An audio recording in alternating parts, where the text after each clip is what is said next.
Shalom, selamat petang. Selamat bertemu kembali dengan kami, rubrik kabar buku dari Tangan Terbuka Media, Bangun Jiwa via Media. Kita akan kembali mendiskusikan bersama dan berbagi bersama tentang seni menjalani hidup yang bersumber dari hikmat masa silam dari kitab Amsal, yang kalau di buku Tangan Terbuka Media ini diambil dari buku Jujur Melangkah 307 Renungan Kitab Amsal. Ini bukunya ada di sini dan kita masih dipandu oleh penulis buku tersebut, Pendeta Yoel Indrasmoro. Selamat petang, Pendeta Yoel. Selamat petang. Ya, setelah perjalanan panjang kita mengikuti perikop demi perikop, pasal demi pasal, bahkan ayat demi ayat Kitab Amsal, kita tiba di Amsal 12 ayat 9, Pak Pendeta. Nah, kalau saya boleh minta izin untuk membacakannya sebagai pembuka percakapan kita, demikian bacaannya. Lebih baik orang yang tidak terpandang tetapi memiliki hamba daripada yang berlagak seperti orang besar tetapi kekurangan makan. Dalam Alkitab Bahasa Indonesia masa kini ditulis demikian.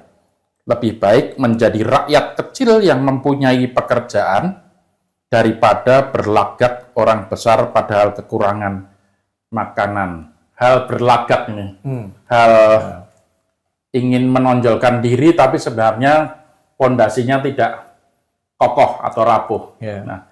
Ini kan di era sekarang sebenarnya hal yang lumrah ya, di era digital. Setiap orang ingin menunjukkan kesuksesannya, menunjukkan kesehatannya, kebahagiaannya, tapi seringkali tampak semu dan pura-pura. Nah, ini tentang fenomena berlagak ini, menurut tulisan Pak Pendeta, selalu diawali dan bersumber dari ketidakpercayaan diri. Bolehkah dijelaskan itu? Nah, iya, sebetulnya kan berlagak itu berarti berpura-pura. Berpura-pura, ya. Berlagak berarti ingin mendapat kesan positif dari orang yang melihatnya. Dan pada hemat saya, ketika orang merasa perlu berpura-pura, orang merasa perlu mendapatkan kesan positif dari orang lain, atau dipuji oleh orang lain, disanjung oleh orang lain, sejatinya ya itu manifestasi dari rasa ketidakpercayaan diri yang membuat dia menjadi dia nggak mampu bersikap apa adanya. Karena dia merasa dia masih membutuhkan pujian, dia masih membutuhkan kesan orang lain terhadap dirinya, membutuhkan kesan, membutuhkan pujian.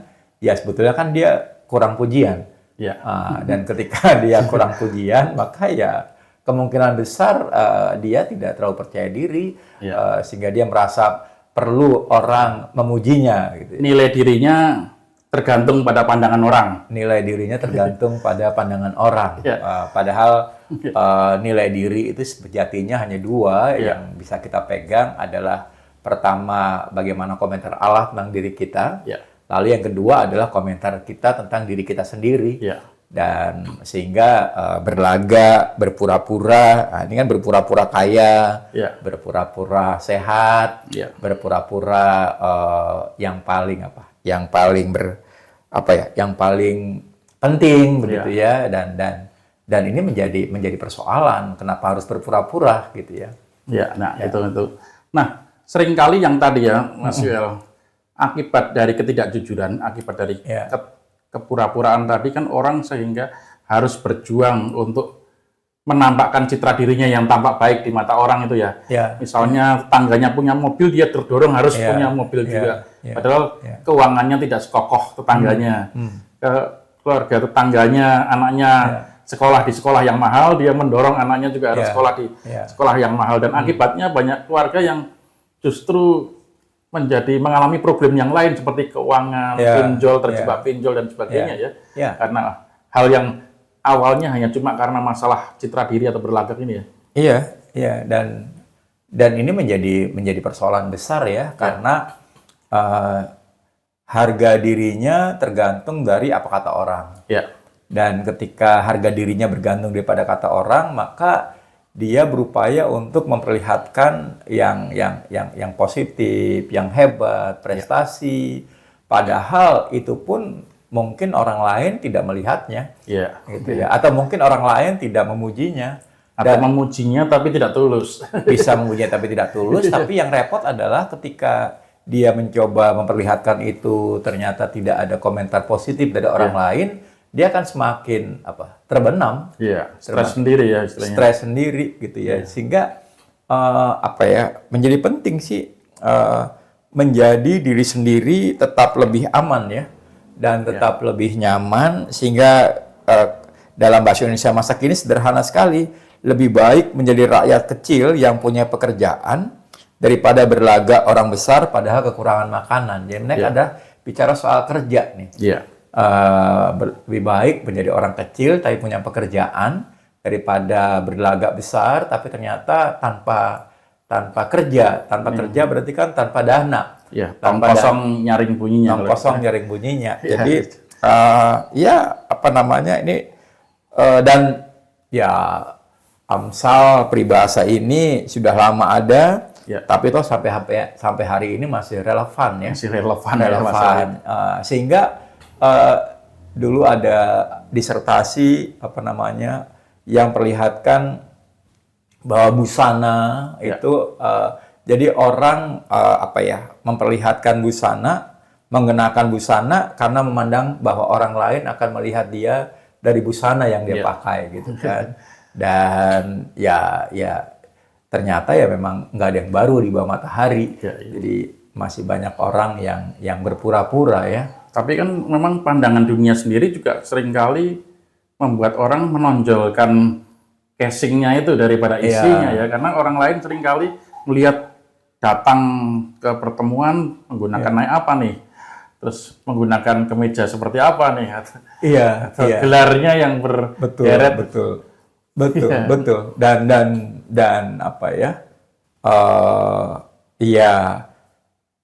tapi kan harus kita akui bahwa ketika orang tahu apa adanya, apa di balik laga itu, maka dia akan lebih terbenam lagi.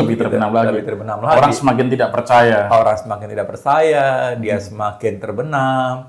Dan akhirnya ya menyusahkan diri sendiri. Iya, betul. Berlaga apapun sebetulnya menyusahkan diri sendiri.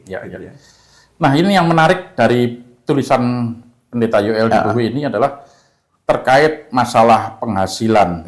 Seringkali orang berlagak penghasilannya tinggi dan sebagainya sehingga besar pasak daripada tiang. Nah, di sini Pendeta Yoel mengutip ujar-ujar lama dari seorang pendeta. Besar atau kecilnya gaji bukan soal. Persoalan sebenarnya ada pada bagaimana kita mengelola. Ini tampaknya bahwa bagaimana kita hidup cukup dan cara mengelola gaji itu juga salah satu seni ya, untuk supaya kita ya tidak terdorong untuk tadi ya besar pasak daripada tiang dan berlagak di depan banyak orang. Iya betul, artinya sebesar-besarnya gaji kita, kalau kita tidak mampu mengelolanya, kita akan ada persoalan. Dan selalu kurang. Gitu kan. Karena sekali lagi jadi batuk ya. Jadi tapi tentu berkait dengan pengelolaan itu menjadi penting. Karena pengelolaan itu membuat orang jadi tidak perlu berutang kan. Pengelolaan yang baik membuat orang jadi tidak perlu berutang. Dan tanpa utang membuat hidup kita jadi nyaman. Membuat hidup kita jadi aman. Dan membuat kita jadi tidak perlu menipu diri lagi. Karena kan kita sudah merasa cukup ya. Gitu ya, sudah merasa cukup. Ya kembali sebetulnya rasa cukup itulah yang membebaskan kita dari kecenderungan untuk memperlihatkan kita yang lain gitu ya, agar orang memuji kita gitu ya. Ya kalau kita memang punya kelemahan ya nggak usah mengatakan bahwa kita tidak punya kelemahan itu kan. Tapi ya kalau ada orang bertanya ya katakan saja saya lemah di situ. Dan yang menarik adalah kalau dalam persekutuan, percakapan. Ya. Ketika kita menyadari kelemahan kita menyatakan kelemahan kita tanpa perlu minder gitu ya, orang akan lebih menghargai kita. Ya. Ketimbang kita berlagak pandai gitu ya. Ya. Dan sebagai penutup dalam perbincangan kita petang hari ini, ketimbang kita merasa harus menutupi kekurangan-kekurangan dan kelemahan kita, tampaknya Pak Pendeta malah condong untuk menyarankan agar kita terus-menerus belajar, dan semakin sering kita belajar, mengulang-ulang pekerjaan kita dan pelajaran kita makin lama menjadi seorang ahli ya. Iya. Dan tidak perlu harus berlagak, kita menjadi seorang yang terampil ya. Iya.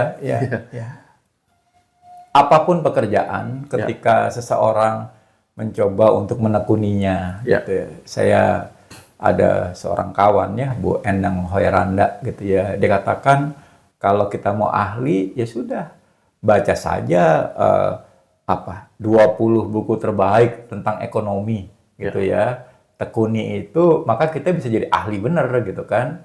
Ketimbang kita cuma ngomong doang gitu kan. Jadi ketika kita baca buku, fokus pada buku tertentu, membahas hal tertentu, maka kita menjadi lebih pintar daripada kita yang membacanya tidak intens atau setengah-setengah, dan akhirnya kita malah kagak pintar apa-apa gitu. Satu. Yang kedua, ya sebetulnya pekerjaan apapun kalau kita ulangi, kita akan menjadi ahli. Dan ketika kita menjadi ahli, kita nggak perlu berlagak lagi bahwa kita ahli. Lawang kita emang sudah ahli gitu ya. Bahkan tukang sapu dan tukang cat yang ahli juga akan dihargai ya Mas. Nah itu dia, saya tidak jago ngecat ya. Tetapi kita berani bayar mahal tuh untuk orang yang mampu mengecat tembok dengan baik, dengan rapi, dan murah gitu ya. Jadi tidak tebal di sini tapi di sana tipis gitu kan. Ini masalah, dan ini butuh keterampilan, dan itu hanya mungkin kalau melakukan pekerjaan itu berulang-ulang. Ini mirip atlet yang tekun berlatih ya. Iya. Tekun aja berlatih. Tekun berlatih kuncinya ya. Iya, tekun berlatih sehingga kita tidak terdorong untuk harus menampilkan diri kita yang yang pura-pura ya. Betul. Dan itu lebih aman, dan lebih nyaman, dan akhirnya kita menjadi lebih percaya diri, tanpa harus menyombongkan diri tanpa harus mengatakan bahwa kita hebat, dan orang lain akhirnya mengakui bahwa kita memang punya keterampilan, suatu keterampilan ya. Tentu kita punya kelemahan, tapi ketimbang menutupi kelemahan itu dengan mengatakan bahwa kita hebat di situ, kenapa kita tidak memperkuat kekuatan kita dan akhirnya membuat kita memang sungguh-sungguh terampil di bidang itu. Ini mirip dengan seorang spesialis dalam kedokteran atau apa itu ya Mas? Yang dimana dia nggak harus jago dalam semua hal, tapi di bidang spesialisasinya dia memang expert gitu ya. Iya, betul. Persoalannya memang kadang-kadang kita pengen jadi generalis, kita pengen bisa semua, dan ketika kita pengen bisa semua, ternyata kita malah nggak bisa semua. Iya kan? Ketika kita pengen bisa semua, ternyata kita malah jadi nggak bisa semua, gitu kan? Tapi ketika kita menekuni satu bidang, lalu kita memang tidak terlalu ahli di bidang lain, ya nggak apa-apa. Kita pasti akan kuat di bidang itu. Ya, menarik sekali perbincangan ini, dan mungkin sebenarnya masih banyak hal yang bisa kita bahas tentang tema berlakat ini, tapi paling tidak kita bisa menimba beberapa hikmah. Yang pertama adalah bagaimana kita menampilkan diri kita apa adanya, bersumber dari bahwa kita menyadari Allah sudah mengasihi kita dan kita sendiri mengasihi diri kita, sehingga kita tampil percaya diri. Dan kedua tadi Pendeta Yoel menyarankan terus berlatih sehingga kita menjadi ahli dalam hal yang kita tekuni. Ya, sahabat yang dikasihi Tuhan, demikianlah perbincangan kita pada petang hari ini. Ikuti terus rubrik kabar buku dari Tangan Terbuka Media, dan ikuti terus perbincangan kami yang tetap menarik di pertemuan-pertemuan berikutnya. Semoga pertemuan ini menghadirkan manfaat dan juga berkat bagi sobat media semuanya. Dukung terus pelayanan kami, Tangan Terbuka Media, dalam membangun jiwa via media. Tuhan memberkati kita semua.